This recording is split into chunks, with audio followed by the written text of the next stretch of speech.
మన తల్లి వెలుగు ప్రేక్షకులు అందరికీ నమస్తే. ఎరువుల దుకాణంపై రాళ్ల దాడి, మానుకోటలో రైతుల తిరుగుబాటు, దుకాణం ముందు నిప్పు, యూరియా కోసం అన్నదాతల ఆందోళన.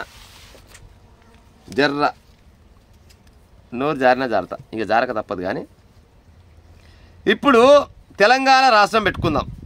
భారతదేశం మొత్తం కాదు కానీ తెలంగాణ రాష్ట్రం పెట్టుకుందాం.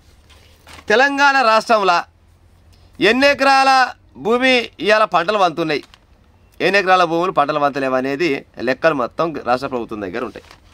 అవునా కాదా?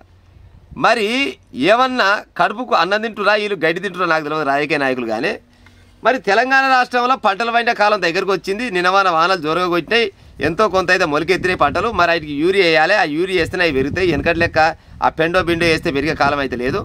మరి యూరియా ఇవ్వాలి, మరి వాళ్ళ యూరియా బస్తాలు వాళ్ళకి ఇవ్వాలని కనీసం సొయ్యి లేకుండా వస్తున్నా ఈ తెలంగాణ రాష్ట్ర ప్రభుత్వానికి. సరే, తెలంగాణ రాష్ట్ర ప్రభుత్వం గట్టుంది, మరి కేంద్ర ప్రభుత్వమే గరక వీక్తున్నట్ట. మరి కేంద్ర ప్రభుత్వంలో కూడా ఎంతో కొంత బాధ్యత ఉండాలి కదా. అరే పలానా రాష్ట్రానికి మరి ఇంత యూరియా ఇవ్వాలి, వాస్తవానికి యూరియా ఇచ్చేది కేంద్రం ఇవ్వాలి. కేంద్రం యూరియా పంపుతుంది, ఆ కేంద్రం పంపిన యూరియాని రాష్ట్రం తీసుకొచ్చి జనాలకు ఇవ్వాలి. కానీ రాష్ట్రం వాళ్ళు లెటర్ రాయాలి కదా యూరియా ఇవ్వమని. వీళ్ళు లెటర్ రాయరు, వాళ్ళు యూరియా ఇయ్యరు. మరి ఈ రాష్ట్ర ప్రభుత్వానికి నన్ను సిగ్గుండాలి జరనా. మరి రానున్న రోజులలో పంటలు పండుతున్నాయి, మరి పంటలు పండాలంటే యూరియా కావాలి, మాకు ముందుగానే ఇంత యూరియా కావాలి, ఇంత కథ కావాలని తీసుకొచ్చి స్టాక్ పెట్టుకోవద్దు. అదే ఎలక్షన్లు ఉన్నాయంటే సంవత్సరం కింద ఎలక్షన్లు ఉన్నాయనగానే ఇప్పుడే మండగొట్టేసి టప్పిలకి డబ్బులే తీసుకొచ్చి మూటలే పాత గోడలు అలా పెట్టుకోరు దరిద్రులు కొంతమంది. పెట్టుకోరా. ఇప్పుడు కేంద్ర ప్రభుత్వంలా రాష్ట్ర ప్రభుత్వంలా మీరిద్దరు పుణ్యమా అంట రాష్ట్ర రైతులను మొత్తం ఆగం చేస్తున్నారు. అన్నదాత నోట్ల మన్ను పోస్తే మన నోట్లే మనం మన్ను పోసుకున్నట్టే. ఇప్పుడు పంటలు పండగొట్టి ఏం తిని బద్దాం? మరి రాజకీయ నాయకులైనా ప్రజలైనా కానీ ఏం తిని బతారు? అన్నమే తినాలిగా తినాలంటే కడుపుకు తినాలంటే అన్నమే తినాలి కదా. ఏది తిన్నా కానీ ఆ పంట నుంచే కదా వచ్చేది, కూరగాయలైనా వరి అయినా ఇంక ఏదైనా ఎక్కడైనా కానీ. మరి యూరియా ఎక్కడ పోయినట్టు? మీరు ఎలక్షన్ల కోసం 6-7 నెలల సంవత్సరం ముందు నుంచే పైసలని టప్పిలు కొట్టుకుంటారు, మందు మొత్తం తీసుకొచ్చి దాచిపెట్టుకుంటారు. మీకేమో గా సేఫ్టీ ఉంటుంది రాజకీయ నాయకులు, అది కేంద్రమైన రాష్ట్రమైనా. మరి రైతుల కోసం యూరియా తేవాలన్న కనీస సొయ్యి లేకుంటే మీరు మనుషులన్నా లేకపోతే మిమ్మల్ని ఏమనాలో చెప్పురు. ఇక కేంద్రం వాళ్ళు ఏమనుకుంటారు, కాంగ్రెస్ ప్రభుత్వానికి ఇస్తే కాంగ్రెస్ వాళ్ళు మంచి పేరు వస్తామని వాళ్ళకు ఇండే. ఈ కాంగ్రెస్ వాళ్ళు ఏమంటారు, కేంద్ర ప్రభుత్వం ఇస్తలేదని వాళ్ళ మీద గుండాలు వీళ్ళు చల్లుతుండే. మరి మీరిద్దరు గుండాలు వేసుకొని రైతుల నోట్ల మన్ను పోసామంటే నడుస్తున్న ప్రజలారా. గింత దరిద్రంగా తయారైన ఆయన నాకు అర్థమైతే లేదు.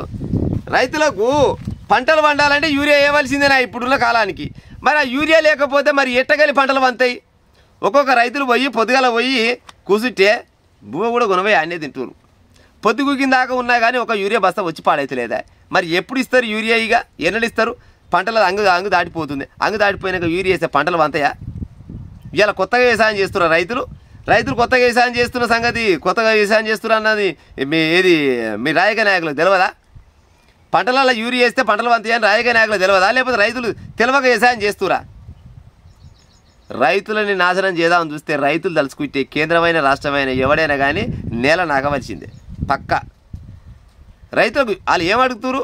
మిమ్మల్ని కోట్ల రూపాయలు ఇవ్వమంటారు. వాళ్ళు ఏమన్నా మీరు ఎట్టా ఇవ్వలేరు. కానీ యూరియా ఇవ్వమన్నారు, అది కూడా పైసలకే, పుణ్యానికి అయితే కాదు కదా. ఎంతో కొంత పైసలు తీసుకొని యూరియా ఇవ్వమని చెప్పారు. మరి యూరియా ఇస్తేందుకు మరి మీ పక్కనెంకల్లో బొక్కలు నొప్పులు వేస్తాం, మరి ఎట్ట పాడవుతుంది?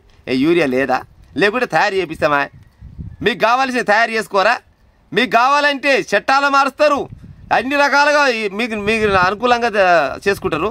మరి రైతుల కోసం మరిగా యూరియా తేవాలనే కనీస సొయ్యి లేకుంటే మిమ్మల్ని మనుషుల నాళ్ళ పశువుల నాళ్ళ నాకైతే అర్థమవుతలేదు.